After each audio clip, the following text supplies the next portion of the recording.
That means let's go through them one by one. On the discovery phase, there are a couple of new opportunities. One is the Google Topics API, which is a way of doing, let's say, similar targeting to what nowadays is cookie-based audiences by interest topics of the user, but it's built in an entirely different way. So instead of being driven by cookies and the way we track users, this is built around the user's device actually understanding which topic someone is interested in.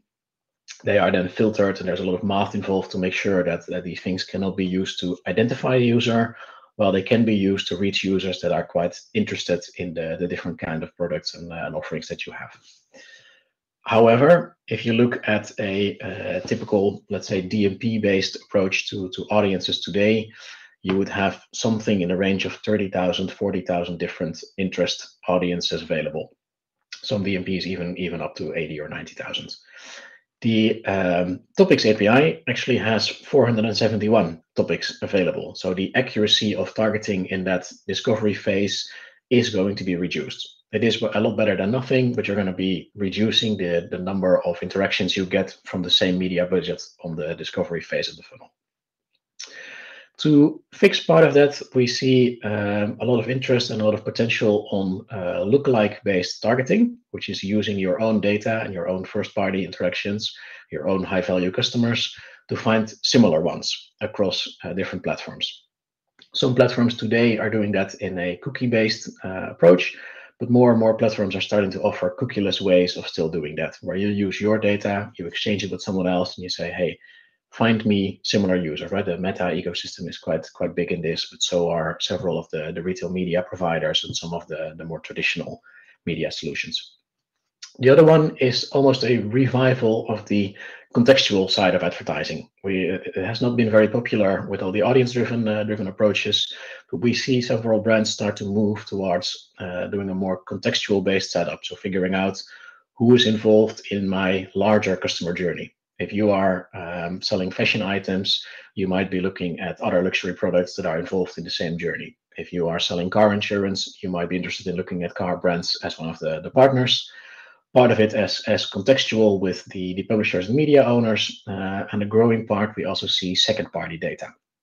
As a good example, if you are selling airline tickets, it would be very relevant to advertise to people that buy hotel bookings for certain destinations, and you can figure out across the funnel that there is a data exchange possible there.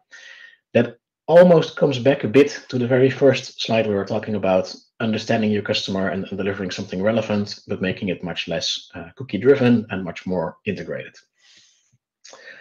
Then if we go a bit further and you get to the interest stage where you're starting to create a direct interaction with that consumer, our options start to be quite different, because here you actually have an interaction, you have a visitor on their website, so you can start using ID graphs or alternative ID solutions to identify that user, match with others, and interact with them.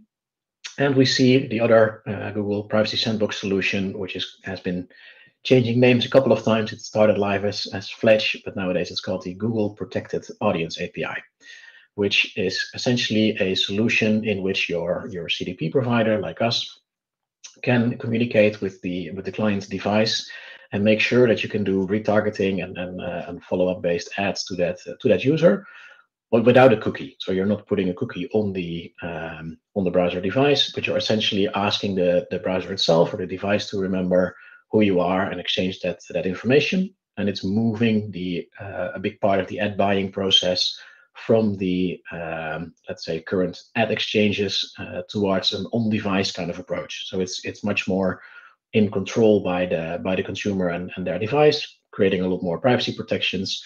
But the end result is that you can actually still retarget or reconnect with users that you have had on your website or in a mobile interaction further down the funnel.